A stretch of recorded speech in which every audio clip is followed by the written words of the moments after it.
Көрө албастык адамды өлтүрөт. Соопторду жок кылат.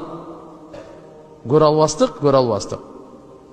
Отунду жегендей адамдын кылган жакшы иштерин соопторду ошондой жейт. Устара чачты кыргандай адамдын жакшылыгын ушундай кырат. Эчтекеси калбай калат. Сооп деген жок адам. Ошон үчүн өзүбүздүн кылган жакшы ишибиздин хотя бы ошо сооптору калсын бизде. Башка бирөөгө көрө албастык кылбайлы.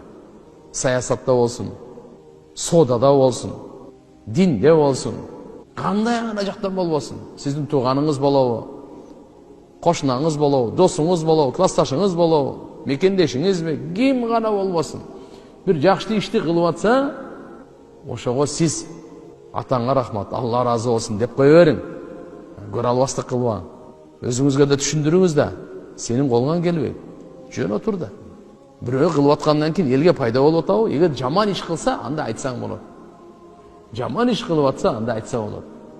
Бирөө бир пайдалуу иш кылып атса, элге пайдалуу иш кылып атса, эмне үчүн сен көрө албастык кыласың? Сен бир сомуң кетпесе, бир жакшылык кылбасаң, мынандай эреже чыгат мына жерден.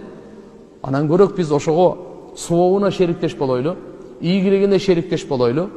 Кантсең шериктеш болосуң? Эки нерсени кыл деп атат. Алладан дуа кыл, ошон үчүн дуа кыл. Алла сага дагы берсин. Сен азыр 107 курсагын тойгоздуңбу? Алла 200'дү. 1000би? 2000'ди. Көрө албастык кылба. Көрө албастык кылба. Бирөөгө бир үй салып бердиби? Машалла, дуа кыл, Алла Таалам дагы ушундайда мүмкүнчүлүк берсин, сага 10 үй салып берет. Бирөөнүн жакшы ишин молодец де. Даң сага. Алла разы болсун. Атаңа рахмат деп айт. Эки нерсе, дуа кылып, экинчиси рахмат айтуу дейт. Ошондо силерге дагы, аларга дагы толук сооп берилет дейт.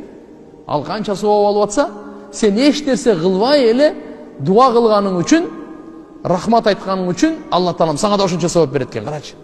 Алла кандай берешен, кандай жоомарт зат. Бирөө мечит салды, бирөө мектеп салды. Ошону көрө албастык кылбай, ичи тардык кылбай, дуа кыл. Алла Таалам сага дагы бул бир мечит эмес, бир мектеп эмес, 10 мектеп сал. 10 мечит сал. Деге дуа кыл, Алла Таалам ошондой мүмкүнчүлүк сага берсин деп. Плюс ага рахмат айт. Алла разы болсун, азыр бүгүн эч ким андай эле акча чыгара бербейт. Акча табыш оңой эмес. Акча тапкандан кийин адалга сарпташ да оңой эмес. Бирок ошо сарптап атасың, рахмат сага депчи.